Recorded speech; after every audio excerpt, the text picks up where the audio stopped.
We're going through a huge mourning process right now, and I feel that there is no space to really collectively process this trauma. For me, this is also important to recognize in this period of time where everybody wants their voice heard, but whose voice is actually heard and by whom? I'm a multidisciplinary artist. You see aspects of visual art, performance, and dance within my practice. The form that it takes is a performance, but it's also in printed matter, sculpture, and video.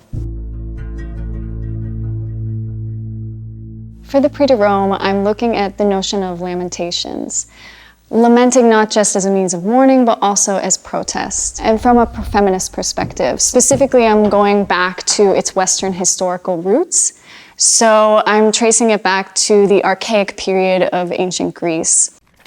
After going through this very in-depth personal process of lamenting myself and understanding the different aspects of lamenting, I started to look for a team of performers to work with. For me, what's very important is not just what you're seeing at the end, it's also about the ethics of making. So for me, it's about creating a safe space for everybody to work in. It's about creating equality within that, not working in hierarchical structures. And it's also about breaking the systematic issues of gender within institutional structures. So for me, I only work with women and non-binary individuals. So this process of working with the performance has been extremely intimate, extremely deep and profound. What you're going to feel is what we have been going through in this process. This work is very confronting. It's asking a lot of the performers to go deep inside themselves. What I always say is what you put in is what you get out. And for me, it's about bringing the subjectivity within the work, because when you do that, it becomes real, it becomes palpable, it becomes authentic. And when you watch that and experience it, you feel that. You feel and connect to something that is deeper inside oneself. This work is not made just by me. Of course, it's my ideas, it's my concept, I'm driving it, I'm directing it, I'm funneling it, I'm doing all of those things. But it's also being driven and filled by the subjectivity of many people. And for me, this is what I want to put in place emphasis on. Collaboration is the future.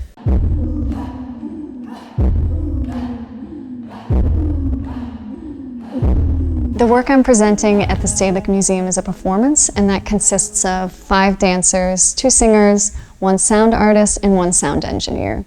In the exhibition space, I'm presenting an empty space, which will be filled with the smell of decay. It is a smell in flux, and I'm working with Sissel Tolles, the artist and chemist, to create this smell of decay. It was important for me to present a symbolic space to come back to the body, to not go out necessarily and want something, information to come to you, but rather you're needing to find the answers within your own self. And perhaps in a way this is a metaphor of, or even an actual physical space to process and lament. The reason of how I came to lamenting was also being in this space of COVID and noticing or recognizing how governments and societies were in denial or gaslighting loss. There's been so much loss, not only loss of lives, where lives become data, become numbers, but also loss of futures, opportunities, the planet. So we have to recognize that in society we are still silencing voices that society or governments don't deem of value. So it's very important that we have the space to lament, to bring forward what needs to come out.